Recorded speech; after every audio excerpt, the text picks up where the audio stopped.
ॐ अज्ञानतिमिरन्धस्य ज्ञानाञ्जनशलाखया चक्षुरुन्मिलितं येन तस्मै श्रीगुरुवे नमः। नमो ॐ विष्णुपदाय कृष्णप्रेष्ठाय भूतले श्रीमते भक्तिवेदान्तस्वामिन् इति नामिने। नमस्ते सरस्वती देवे गौरवाणी प्रचारिणे निर्विशेषशून्यवादी पाश्चात्यदेशतारिणे।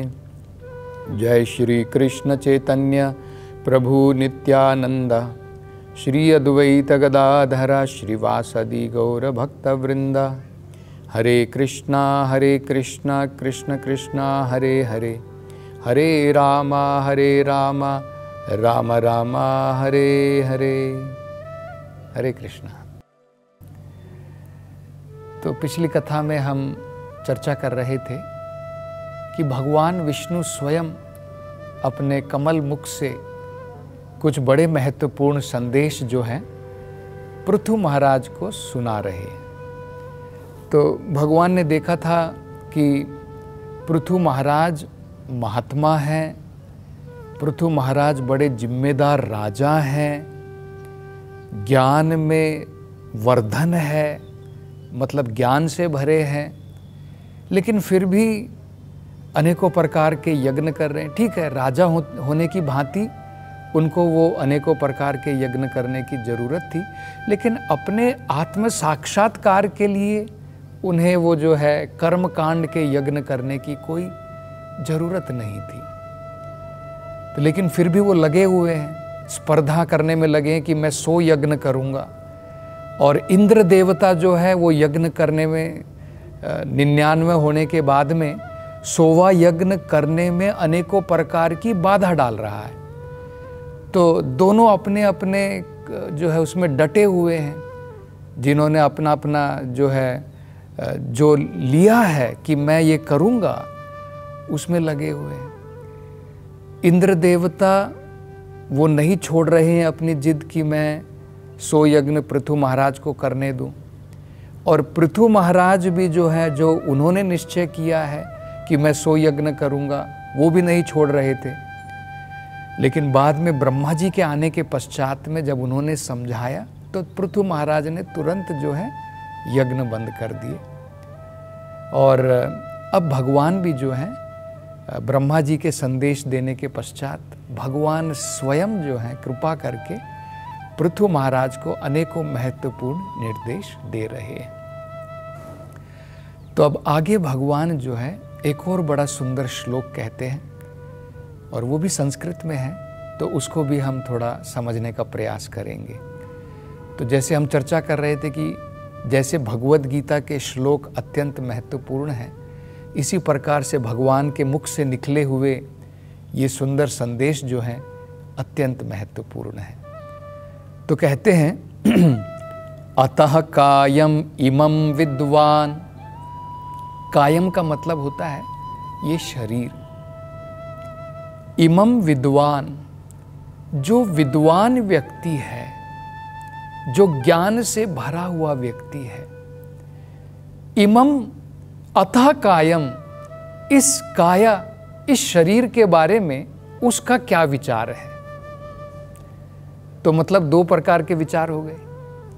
एक, जो व्यक्ति विद्वान नहीं है उसका शरीर के प्रति उसके क्या विचार होते हैं, और विद्वान व्यक्ति के क्या विचार होते हैं। तो जो मूर्ख होता है, जिसे आध्यात्मिक ज्ञान नहीं है, उसे कहते हैं देहात्मा बुद्धि। वो सोच रहा है कोई आत्मा वात्मा नहीं है, ये मैं कौन हूं, ये शरीर ही मैं हूं, वो ऐसा सोच रहा है। देखिए फिर पशुओं में और हमारे में क्या अंतर हो जाता है। एक कुत्ता जो है वो आत्मा है उसने कुत्ते का शरीर लिया है, लेकिन वो सोचने में लगा है कि भाई मैं तो कुत्ता हूं, मेरा काम भौंकना है। उससे तो ज्यादा वो नहीं सोच सकता है। क्या एक कुत्ता विचार कर सकता है कि भाई भगवद गीता के संदेश होते हैं, भगवान ने भगवद गीता सुनाई है, यहाँ पर भगवान पृथु महाराज को बड़े महत्वपूर्ण संदेश दे रहे हैं, जरा मैं भी समझने का प्रयास करूं। उसकी बुद्धि विकसित नहीं है। मानव जीवन में भगवान ने हमें ये एक उपलब्धि दी है कि हम आत्मा और शरीर में भेद समझ सकते हैं, आत्मा और परमात्मा में भेद समझ सकते हैं। हम ये समझ सकते हैं कि जन्म, मृत्यु, बुढ़ापा, ये सब अनेकों प्रकार के कष्ट शरीर भोगता है। तो ये सब चीजें हम जो है मनुष्य जीवन में मात्र समझ सकते हैं। तो हमें अज्ञानी नहीं रहना चाहिए। हमें जो है प्रामाणिक गुरु की कृपा के द्वारा उनकी शरण में रह करके हमें अज्ञानता से बाहर निकलना चाहिए। हमारी आध्यात्मिक आंखें हमें खोलनी चाहिए। अभी हमारी आंखें खुली हैं, लेकिन हमें रियलिटी नहीं पता है। आंखें खुली होने के बाद भी हम लोग सोचते हैं ये शरीर मैं हूं, और हम लोग सोचते हैं मरने के बाद में कुछ नहीं है, सब खत्म हो जाता है। तो ये ज्ञान अब जो है, जैसे भगवत गीता में भगवान ने अर्जुन को दिया, पृथु महाराज के द्वारा हम सबको भगवान समझा रहे हैं। तो क्या बता रहे हैं भगवान? वो कहते हैं कि विद्वान का नजरिया अलग होता है, मूर्ख व्यक्ति का नजरिया अलग होता है। मूर्ख व्यक्ति जो है वो अपनी इच्छाओं को पूरी करने का पूरा प्रयास गधे की भांति करता है, जानवर की भांति करता है, क्योंकि वो सोचता है जो मेरी इच्छा है, वो नहीं समझता है कि ये सब शरीर की इच्छा है। आत्मा की असली इच्छा तो भगवान की सेवा है। आत्मा की इच्छा शरीर की सेवा नहीं है। आज हम लोग अनेकों प्रकार की इच्छा करते हैं केवल शरीर की जरूरतों को पूरा करने के लिए। वो मूर्ख का नजरिया होता है, विद्वान का नजरिया वो नहीं है। भगवान विद्वान का नजरिया बता रहे हैं। देखिए क्या बताते हैं। भगवान कहते हैं अतः कायम, इस शरीर के बारे में, इमम विद्वान, विद्वान का नजरिया क्या है, वो कैसे देखता है शरीर को? अविद्या, वो देखता है कि ये शरीर किस चीज से बना है, विद्या से नहीं बना है, ज्ञान से नहीं बना, ये तो अज्ञानता का शरीर है। देखिए हम सोचेंगे कि भाई ये तो ज्ञान से भरा हुआ, कहाँ ज्ञान से भरा है ये शरीर भला? हम भोजन लेते हैं, क्या आपको ज्ञान है ये भोजन कैसे पच रहा है? हमको कोई ज्ञान नहीं है, हम तो अज्ञान में हैं। इनडायरेक्टली मेडिकल की किताबों के द्वारा हमें पता है, लेकिन हम नहीं देख सकते, हम नहीं समझ सकते हैं। ये शरीर अविद्या, इससे बना हुआ है। किन चीजों से बना है ये शरीर? देखिए पंचभूतों से शरीर बना है। पंचभूत, क्या ये हमेशा के लिए रहेंगे? क्या मेरे प्राण हमेशा के लिए रहेंगे? क्या ये सत्य है? नहीं है। तो ये किस चीज से बना है? ये बना हुआ है हड्डियों से, मांसपेशियों से, सब पंचभूत के ही अलग अलग रूप हैं। तो ये जो है अविद्या से बना हुआ है। अविद्या का मतलब देखिए क्या होता है। अविद्या का मतलब होता है असत, अचित, निरानंद। असत मतलब जो हमेशा नहीं रहेगा। ये शरीर क्या सत्य है? हमेशा रहेगा? हम कितना भी प्रयास क्यों ना कर ले, आज मेडिकल साइंस जो है परम अपने जो है चरम स्थान पर पहुंची हुई है, लेकिन आज भी हम लोग देखते हैं कोई ऐसी दवाई नहीं है कि मैं खा लूं और मैं जिंदगी भर जीता रहूं, कोई मृत्यु ना हो। या फिर कोई मर गया है व्यक्ति, क्या कोई ऐसा इंजेक्शन अवेलेबल है भाई उसमें मैं लगा दूं और वो जीवित हो उठे? देखिए नहीं है। मतलब क्या, शरीर तो मृत है, आत्मा के द्वारा वो जीवित लगता है। ये हमें ज्ञान जो है भगवत गीता से और जो यहाँ पर भगवान बता रहे हैं उससे प्राप्त होता है। तो भगवान देखिए क्या बता रहे हैं कि ये शरीर क्या है। विद्वान व्यक्ति क्या समझता है? ये तो अविद्या का शरीर है, ये भगवान की अविद्या शक्ति से बना है, ये भगवान की विद्या शक्ति से नहीं बना है, इसलिए असत है, अचित है, मतलब इसमें ज्ञान नहीं है। और निरानंदा, क्या ये शरीर हमें बहुत परम आनंद की प्राप्ति देता है? जब हम इसको भोग में लगाते हैं, वासनाओं में लगाते हैं, इंद्रिय तृप्ति में लगाते हैं, क्या हमें परम आनंद की प्राप्ति हो रही है? थोड़े समय के बाद में फ्रस्ट्रेट हो जाते हैं, फिर नए नए आनंद को खोजने के लिए हम लोग भागते रहते हैं। तो किसी भी अवस्था में ये शरीर तो पीड़ा का कारण है, आनंद का कारण नहीं है। जैसे जैसे समय बीतता है, बीमारियां बढ़ती हैं, बुढ़ापा बढ़ता है, अनेकों प्रकार की शरीर की पीड़ाएं केवल बढ़ती हैं। तो सबसे पहला भगवान बताते हैं, विद्वान को पता है ये शरीर तो विद्या का नहीं है, अविद्या से बना है। भगवान की माया शक्ति जो अविद्या है उससे बना है। और क्या है? और कहते हैं काम कर्म भी ही। इसलिए शरीर में जो इच्छाएं जागृत होती हैं और जो कर्म हम इसके द्वारा करते हैं, सब अविद्या है। मतलब जो भी हम लोग आज करने में लगे हैं, बड़ी बड़ी इंडस्ट्रीज बना रहे हैं कि भाई ये ठीक है, हमें शरीर और आत्मा को साथ में रखने के लिए कुछ ना कुछ कार्य तो करना है।